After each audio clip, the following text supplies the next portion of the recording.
the entertainer in his natural element. Oh, that's cool. I'm glad that's what this looks like, because I felt nothing but unnatural up there. And unless the element is L, I don't know about it. I mean, how else was I supposed to feel? By the end of day 3, the Can't Sleep Tour seemed to be a breathing, sentient being hell-bent on convincing all of its participants that it was not what we needed to be doing with our lives. I swear to you, it felt like the tour didn't want us to be on it. Either that, or it was so strongly convinced that we should have picked different career paths. Its mission was to prevent us from doing anything performance-related, increasing the severity of its punishments each time we defied it. The more we ignored the circumstances and tried to stay optimistic, the more shards of our spirits would end up on the universe's floor by the end of the day. And day 4 was no different. We woke up the morning after day 3, heads still spinning from our show in the Twilight Zone the night before.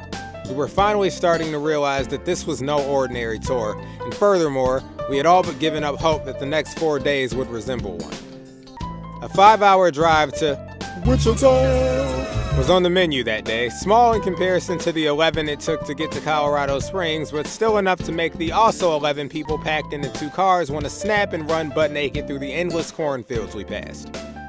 We arrived at this motel with plenty of time to spare before the show. Enough time, in fact, to get Papa John's with what little money we had and watch an entire movie on the motel TV. Now, let me tell you something. You may have seen the film Wreck-It Ralph, but you've never seen the film Wreck-It Ralph after traveling hours across the barren Midwest over the course of 3 days, having your dreams and mental stability tested every hour, resolve threatening to buckle under one more faulty sound system or absurd mishap. I don't think I'd ever felt a connection with the film like I did that evening. We felt like we didn't belong. No one wanted to see us win. All we wanted to do was this one thing. The film was speaking to us. Honestly, if we're keeping count of the misfortune, I don't know whether to count viewing this film as a reprieve from hell or as another low blow. We watched that film in that motel room and cried as a family. It hit us all on a visceral level, a personal level, and perhaps it would have felt more like an attack if we weren't in a state of defeat. When it was all over, the ending was happy, and so, foolishly, we let a children's movie restore our hope in ourselves and the tour. It was not over for us. We could still be successful, not only on this tour, but in our careers, in our lives. We would be beloved, famous artists after all. We would...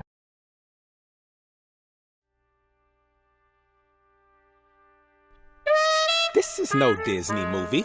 This is an eternal nightmare. How could I ever forget? After the movie, the other guys came to our room to tell us we should head to the venue. And that's when it happened. I realized I had lost my driver's license. To this day, I don't know when it happened or how it happened. Maybe the license was all the way back in Colorado, underneath the bed that Paul had assaulted me on. Maybe it was outside of that motel, across the street in a Sonic trash can, accidentally thrown away with the slushie I spent the last of my money on. I'll never know, but it was gone. We checked everywhere, but there was no license to be found. The reality sank in. There were 3 more stops on this tour, stops I could no longer legally drive to, and I wasn't willing to take that risk. So, from that point forward, starting that night on the way to the show, I had to ride in the back seat of my own car for the remainder of the tour. And to add insult to injury, you know who got to drive? You guessed it, Daniel. We got to the stupid show, everyone in relatively good spirits but me, the licenseless fool. Still, I tried to cheer up somewhat since we all got interviewed out of nowhere, another absurd ordeal that we still joke about to this day. Just ask Styles, rap name Astilos, interview name Astilis, since old boy butchered all of our names. Anyway, I won't be sharing my interview outside of this impromptu as told by Ginger theme song sing-along since, well, the interview makes me look like a dork. It's its own entity. Like, I don't. You look like it the exists male on top of me. version of Macy Gray every day. That is. Hey. Don't panic! Don't panic! Don't panic! Boy! Someone once told me the grass is much greener on the other side.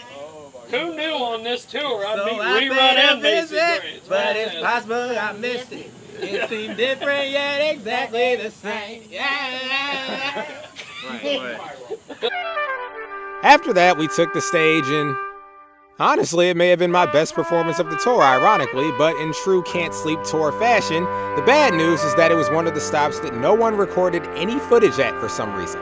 So, my best show exists only in memory. And get this, we actually got paid real money for the first time after this show. They let us keep the tip jar from that night, with the majority of the group voting to give it to me since I was in the most pain. But check this out.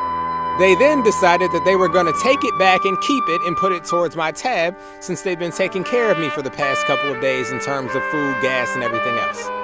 So, to recap, I cried like a baby over a Disney film, lost my license, and as a result, my car had an embarrassing interview, had a great show that didn't get recorded, got paid, then got unpaid, all ending with Daniel granting me a small meal from McDonald's at the end of the night.